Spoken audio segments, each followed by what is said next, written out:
Hello everyone and welcome back to my channel. If you're new here, hi, my name is Haley and you're watching Between the Pages. I have several book reviews for you today, so I'm going to bulk film. Same outfit, you know the drill if you've been here before. So the first book review I have for you today is Forbidden by Tabitha Suzama? I don't know, I can't pronounce it.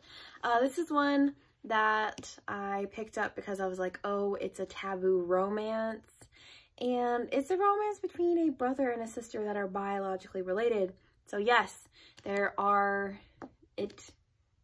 deals with that subject matter, and it doesn't end nicely as you would think, given the situation. So yeah, Forbidden is about Loken, I don't know how it's pronounced.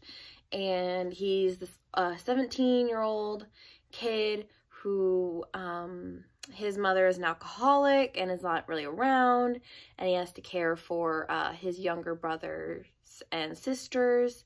And him and Maya, his 16-year-old sister, kind of start a relationship, and it kind of goes from there. So I'd say that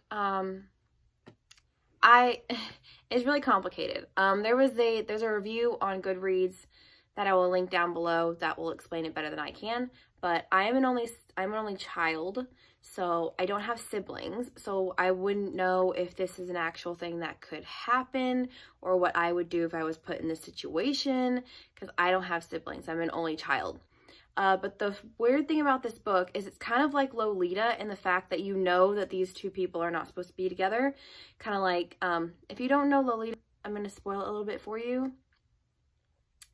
Lolita is about Humbert who falls in love with his teenage stepdaughter. So it's another one of those where it's like, it's not something that like you want them to be, you know that it's wrong in your heart that they're not supposed to be together, but the way it's written makes you want them to be together, which is really complicated. It's one of those where you're like, this is wrong, and like I know it's wrong, but at the same time I want them to end up together.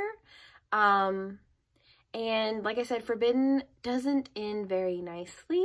I kind of knew, I think about 25 to 30% in where it was heading, like how like it was ultimately gonna end.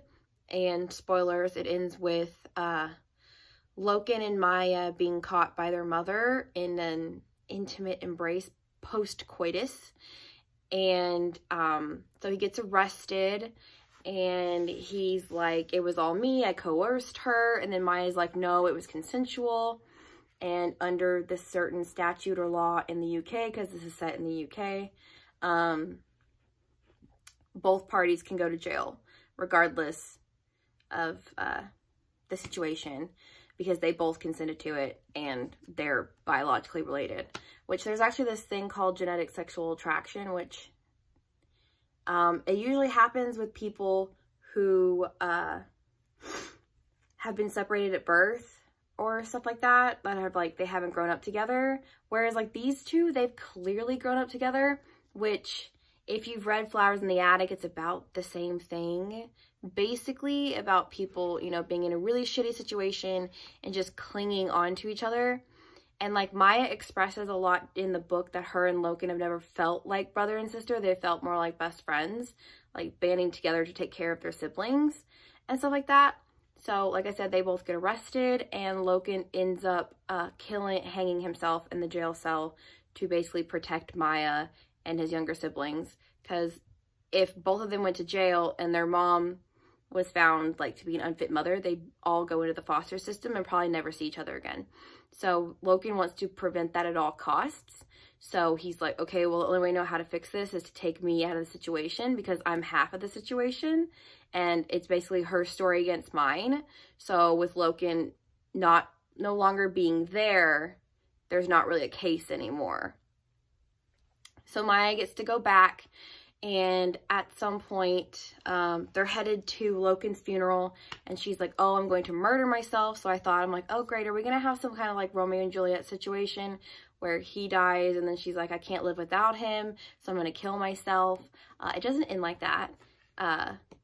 She ends up living for Loken, basically, and all the time that he lost and stuff like that. So I was like, I know that it's not right. Like, I am fully aware that it is not right. It is not healthy. It is not a good relationship, and this should not happen in real life.